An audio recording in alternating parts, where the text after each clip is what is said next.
მადლობა, რომ ჩვენთან ხარ. პირველი დავიწყოთ იმით, რომ აი ამ ვითარებაში, როდესაც ჩვენ დავდექით რეალობის წინაშე, როცა კონსტანტინოპოლის საპატრიარქომ შესაძლებელია აღიაროს უკრაინის ეკლესიის ავტოკეფალია. მოდი ლეგიტიმაციაზე ვისაუბროთ ამ გადაწყვეტილების. რა აძლევს კონსტანტინოპოლს შესაძლებლობას იმისა, რომ ეს გადაწყვეტილება მიიღოს? მოგესალმებით. პირველ რიგში ვიტყვი, რომ რაც მთავარი არის, ეს არის ისტორიული წარსული, რასაც ეყრდნობა კონსტანტინოპოლის მსოფლიო საპატრიარქო. კონსტანტინოპოლის მსოფლიო საპატრიარქო ხედავს თავის თავს უპირველეს თანასწორთა შორის და აქედან გამომდინარე ამავდროულად საუბრობს ის, რომ ერთ დროს კონკრეტულად 988 წლიდან 1253 წლამდე კიევის მიტროპოლია, ეპისკოპოსი კიევის მიტროპოლიტი უშუალოდ ექვემდებარებოდა მსოფლიო პატრიარქს და მისი უშუალო მითითებით ინიშნებოდა. 1240 წელს კიევი დაიკავეს მონღოლებმა, ქალაქი განადგურდა და შესაბამისად იძულებული იყო კიევის მიტროპოლიტი ჯერ გადასულიყო კონკრეტულ ახლო-მახლოს რეგიონში და შემდეგ უკვე გადადის მოსკოვში. ამის შემდეგ ხდება ისე, რომ მოსკოვის სამთავრო ძლიერდება, მოსკოვის სამთავროს ეპისკოპოსები 1458 წელს აირჩევენ, ასე რომ ვთქვათ, თვითნებურად აირჩევენ პირველ ეპისკოპოს, მმართველ ეპისკოპოს მიტროპოლიტს იონას, რომელსაც გამოაცხადებენ პატრიარქად.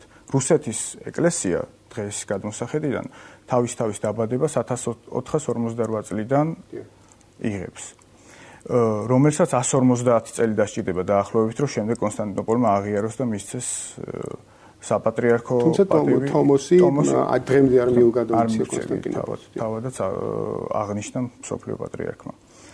უშუალოდ დაუბრუნდეთ ახლა უკრაინის სიტუაციას. კონსტანტინოპოლი ისევ და ისევ ეყრდნობა იმ შემდეგ არგუმენტს, რომელშიც იგულისხმება ის, რომ კიევის მიტროპოლია დღემდე რჩება მისი იურისდიქციის ქვეშ. და ამის საფუძვლად ის ხედავს, რომ არის მილიონობით ადამიანი, არსებობს ეკლესია, ჩვენ ხედავთ მართლმადიდებლური ეკლესია და მილიონობით ადამიანი არის კანონიკური ეკლესიის კანონიკის საზღვრებს გარეთ. მიღმა.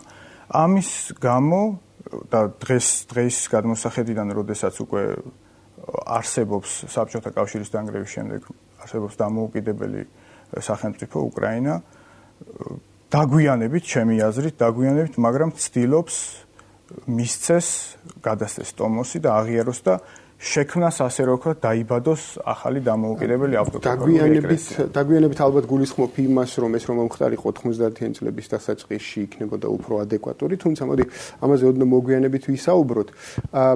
უფრო მეტად მინდა ვისაუბროთ იმაზე, თუ რას ნიშნავს კონსტანტინოპოლის მხრიდან განცხადება იმაზე, რომ მას გააჩნია პრიმატი მიიღოს პრივილეგია გადაწყვიტოს ადგილობრივი ეკლესიების ავტოკეფალურობა, თუმცა იმის მიუხედავად, რომ არსებობს შემთხვევები, როდესაც სხვა ეკლესიებს მიუღიათ გადაწყვეტილება სხვა ეკლესიებისათვის, მათ შემადგენლობაში, მანამდე მათ შემადგენლობაში მყოფი ეკლესიებისათვის გადაეცათ ავტონომიურობა, ავტოკეფალურობა და ასე შემდეგ. ამას იმიტომ გეკითხები, რომ არ არსებობს დღეს თითქოს შეთანხმებული გადაწყვეტილება ყველა ეკლესიის მხრიდან, როგორ უნდა ხდებოდეს ავტოკეფალიის მინიჭება. ეს საკითხი კრეტის კრების მოსამზადებელ პერიოდში, თუმცა საბოლოოდ ის იყო ამოღებული, ამდენად ჩემთვის ცნობილია, რუსეთის ეკლესიის ინიციატივით იყო ამოღებული ეს საკითხი დღის წესრიგიდან. ეთანხმები, მთელი რიგი პრობლემატური საკითხები არის მსოფლიო მართლმადიდებლობის წინაშე და სწორედაც ერთ-ერთი მცდელობა იყო 2 წლის წინ, რომ მომხდარიყო საერთო მართლმადიდებლური კრება, რომელსაც სამწუხაროდ ვერ დაესწრო, თუ არ დაესწრო 4 ეკლესია და ერთ-ერთი საკითხი მართლაც იყო ავტოკეფალიის მინიჭების წესი, რომელიც დღემდე ბუნდოვანი არის, მაგრამ კონსტანტინოპოლის გადმოსახედიდან ის თავის თავს ხედავს როგორც პირველი თანასწორთა შორის, მას აქვს ისტორიული წარსული და გამოცდილება.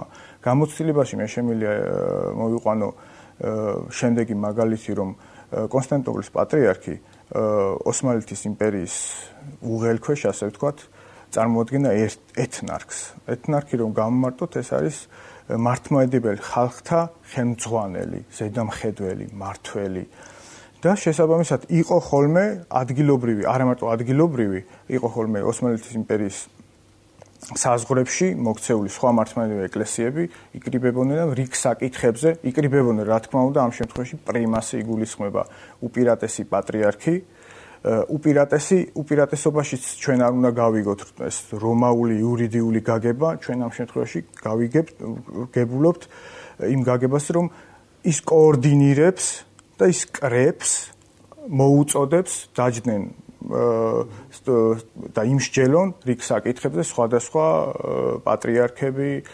მიტროპოლიტები, პირველი ერქები თუ მღვდელმთავრები. და ის თავმჯდომარეობს ამკრებს. ის თავმჯდომარეობს ამკრებას და ამის მაგალითი ჩვენ ვნახეთ 2016 წელს და ამის მაგალითი მე-20 საუკუნეში ძალიან ხშირი იყო უბრალოდ კრების სახე არ ქონდა, ეს იყო საერთო მართლმადიდებელი შეხვედრები, სადაც საქართველოს ეკლესიაც იყო ხშირ შემთხვევაში წარმოდგენილი. მე-19 მე-20 საუკუნეში უკვე ახალი გეოპოლიტიკური რეალობის წინ აღმოჩნდა თვითონ სოფლიო საპატრიარქო და ზოგადად სოფლიო მართლმადიდებლობა, აღმოცენდა რიგი ახალი, ასე რომ ვთქვათ, ახალი სახელმწიფოები და შეიძლება იძულებული ხდება ეს რაღაც გადამეტებული ნათქვამი იყოს, მაგრამ ჩვენ ვხედავთ, რომ მე-19 მე-20 საუკუნეში სოფლიო პატრიარქი რიგ ახალ ავტოკეფალურ ეკლესიებს აღიარებს. ეს იქნება რუმინეთი, ბულგარეთი, ალბანეთი, სხვადასხვა პრობლემები იყო იქ და ამ პრობლემების გადაჭრის ერთადერთი გზამ ამ შემთხვევაში ავტოკეფალის მინიჭებამ გაამართლა. რამდენად სწორია, როდესაც საეკლესიო, თქვათ, ფარგლები, საეკლესიო მოქმედება გარკვეულ ტერიტორიაზე ეფუძნება ამ პოლიტიკურ პროცესს. იმიტომ რომ რეალურად პოლიტიკურმა პროცესმა გააქტიურა უკრაინისთვის მათ შორის, თქვათ, ავტოკეფალიის მინიჭების საკითხი, იმიტომ რომ როგორც ახლა ისტორიულად მიმოვიხილეთ, უკრაინის ეკლესია დამოუკიდებელი არასდროს არ ყოფილა. ან კონსტანტინოპოლის დაქვემდებარებაში იყო, ან კონსტანტინოპოლის გადაწყვეტილებით მოგვიანებით უკვე რუსეთის დაქვემდებარებაში იყო და ასე შემდეგ, ხო? აი დღეს წეგან ახსენე შენ, რომ ახალი გეოპოლიტიკური რეალობა ის რომ ყალიბდება ახალი სახელმწიფოები, ქმნიან აი ამ პრეცედენტებს, ასე რომ ვთქვათ, რომ ჩდება ახალი ეკლესიები, რომელსაც ისტორიული საფუძველი დამოუკიდებლობისა არ გააჩნიათ.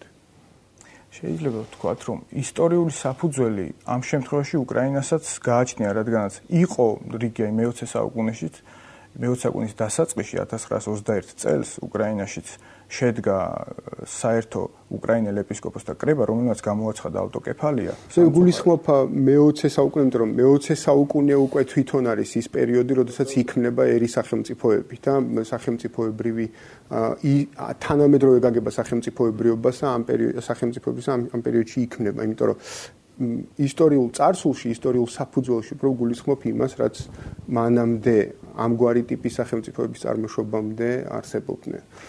ჩემი გადმოსახედიდან სწორი იქნება, რომ დღევანდელი გადმოსახედიდან ვისაუბროთ და მსოფლიო საპატრიარქოც ამ გადმოსახედიდან სწორად ხედავს. როდესაც ხედავს, მილიონობით მართლმადიდებელი ქრისტიანი კანონიკური ფარგლებს გარეთ არის და ევქარისტიული ერთობა არ აქვს მსოფლიო მართლმადიდებლობას. აი, მოდი გადავიდეთ ასეთ საკითხზე, რომ მესმის მსოფლიო საპატრიარქოს პოზიცია, როდესაც ის ამბობს, რომ არის ძალიან დიდი რაოდენობის მრევლი, რომელიც არ არის კანონიკურ ურთიერთობაში დედა ეკლესიასთან და ეს პრობლემურია, ცხადია და აუცილებელია ამ საკითხის გადაწყვეტა. მით უმეტეს თუ გავითვალისწინებთ იმას, რომ ეს მრევლი დედა ეკლესიის გარეთ აღმოჩნდა არა ეკლესიოლოგიური ან თეოლოგიური გაუკუღმართების გამო, არამედ პოლიტიკური მდგენელების გამო. ეს ძალსახა. თუმცა, რატომ დღეს 30 წელი გავიდა მას შემდეგ, რაც უკრაინაში ეს პროცესი დაიწყო. რატომ გააქტიურდა ეს საკითხი დღეს და სხვა მდგენელები ხომ არ აქვს ამ საკითხის გააქტიურებას და ფორსიფიცირებას კონსტანტინოპოლის საპატრიარქოს მხრიდან?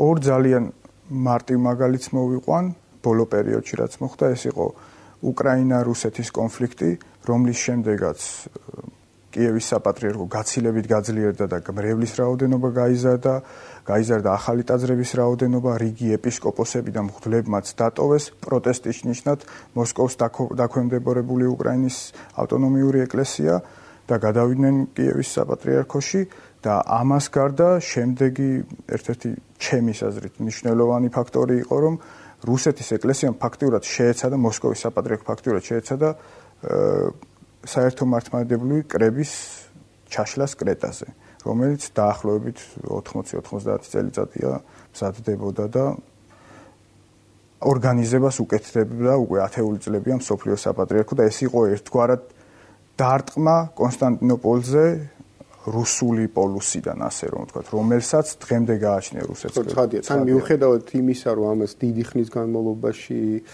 ამზადებდა რუსეთი პირობითად ამ კრების ჩაშლას, მაინც მნიშვნელოვანი ის იყო, რომ სულ რაღაც 3-4 დღით ადრე გამოაცხადა, რომ თვითონ არ წავა კრებაზე დასასწრებით. ძალიან მოულოდნელად. ხო.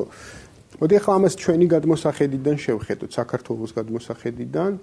არსებობს არგუმენტი, რომ ამას შესაძლებელია, ვთქვათ, თუ ჩვენ პირობითად დავეთანხმებით კონსტანტინოპოლის საპატრიარქოს, ამ შემთხვევაში ჩვენ შეიძლება პრობლემა შეგვიქმნას რუსეთის საპატრიარქოსთან და მათ შორის ვთქვათ აი ამ აფხაზეთისა, ოსეთის ტერიტორიაზე ვთქვათ არსებულ ეკლესიებთან, რომლებიც შეიძლება რუსეთის მხრიდან იყვნენ აღიარებული.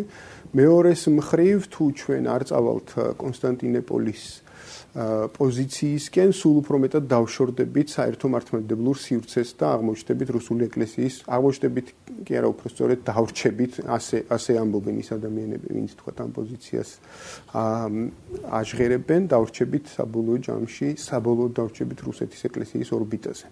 მოდი ესეთ კითხვას დავსვავ პირველ რიგში, რომ რამდენად შეიძლება ამ გადაწყვეტილებამ, კონსტანტინოპოლის ამ გადაწყვეტილებამ საბოლოოდ მოახდინოს ამ ორბიტების ჩამოყალიბება, რუსული და კონსტანტინოპოლური, მოსკოვის საპატრიარქოს გარშემო და კონსტანტინოპოლის საპატრიარქოს გარშემო.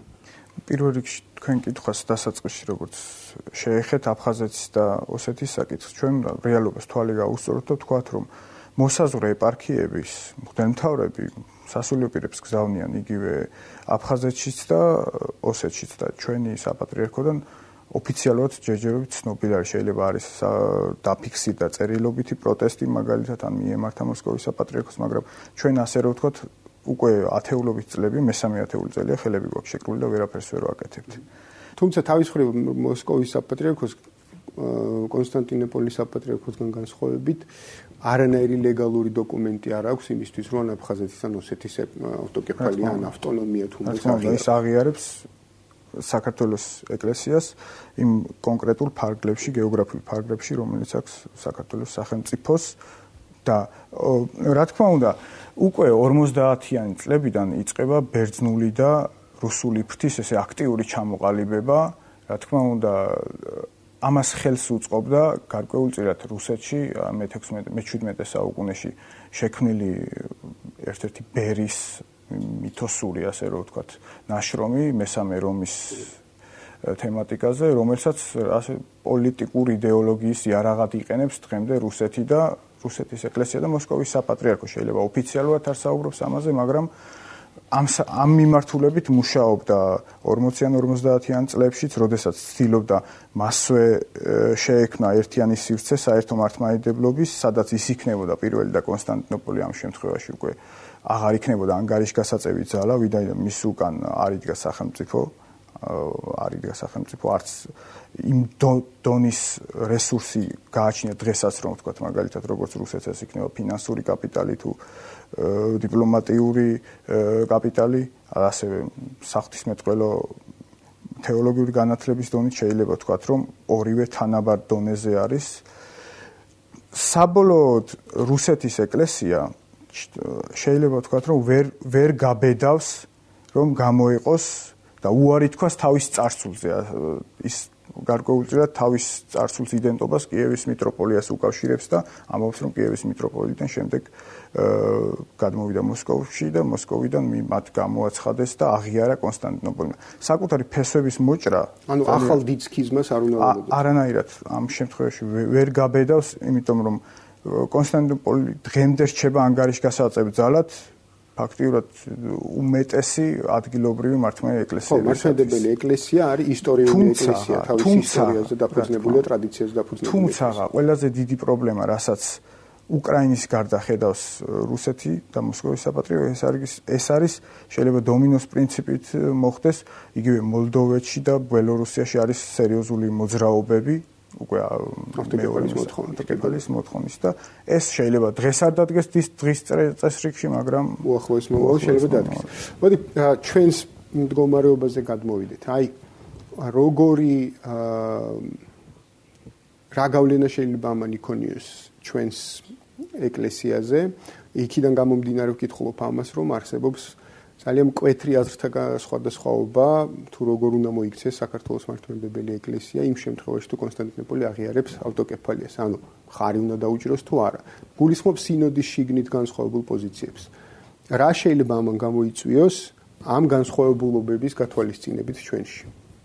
ამ გადმოსახედიდან საქართველოს ეკლესიამ უნდა გაიხსენოს თავის ისტორიული წარსული, 200 წლიანი მონობის უღელი, რა პრობლემებიც შეუქმნა ერთმოწმუნე ძმამ და ამას გარდა უნდა დაეყნოს ჩემი აზრით კონსტანტინოპოლის გადაწყვეტილებას და ხარი აუბას მას, ამ შემთხვევაში ხარი აუბას ეს იმას ნიშნავს, რომ ისევ და ისევ გაიხსენოს 100 წლის წინანდელი თავისი მდგომარეობა და რა მდგომარეობაში დღეს არის უკრაინის მართლმადიდებელი ეკლესია. მესმის რასაც ამბობ, მაგრამ მოდი უფრო რაციონალურად შევხედოთ.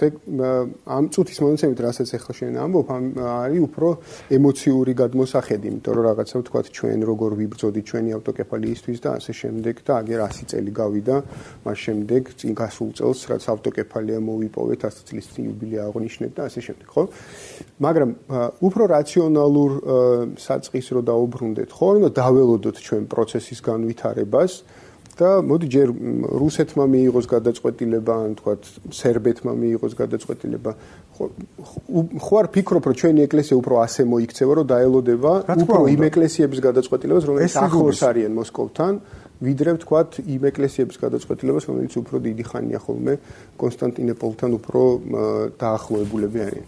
რა თქმა უნდა, ჩემი აზრით დღესდღეობით, როდესაც არ დაუფიქსირებია ოფიციალურ საპატრიარქოს, ჩვენ საპატრიარქოს თავისი პოზიცია, ეს გარკვეულწილად კარგიც არის, იმიტომ რომ ელოდება თუ როგორ განვითარდება მოვლენები, მაგრამ ამ გადმოსახედიდან რატომ ამას ისეთ რომ ეკლესიის მხრიდან მაინც გაიჟღერა, ცალკეული ეპისკოპოსების მხრიდან გაიჟღერა, რომ ავტოკეფალიის აღიარება არის ერთობის გადასაწყვეტი.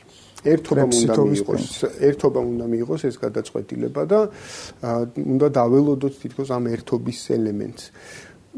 მე უბრალოდ მერთულება ეს ერთობა უახლოეს მომავალში, იმიტომ რომ კრეტის გამოცდილება გვაქვს და მით უმეტეს თუ ავტოკეფალის აღიარება იქნება, აი ამ კრების მოწევა თავიდან, რომელიც თქვა ამ ავტოკეფალის საკითხზე იმსჯელებს, საკმაოდ რთულად წარმომიდგენია.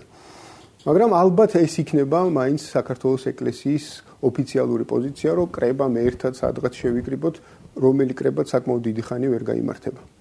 აქედან მივიწყე, რომ კრებსითობის პრინციპი ფაქტიურად ჩვენ ვიხილეთ ეგ საერთო მართლმადიდებლო კრება პრაქტიკულად ვერ ფუნქციონირებს ეკლესიებს შორის. ამ შემთხვევაში მსოფლიო საპატრიარქომ აიღო თავის ხელში კონკრეტული სადავეები და გადაწყვიტა, რომ მიანიჭოს უკრაინის ეკლესიას, რაც ჩვენმა ეკლესიამ უნდა დაელოდოს რა პროცესები როგორ განვითარდება, როდესაც უშუალოდ დადებს კონსტანტინოპოლი ტომოს მიანიჭებს და თუ როგორ ყველაზე დიდი რთული პრობლემა ის არის, თუ როგორ ფორმირდება ეკლესია.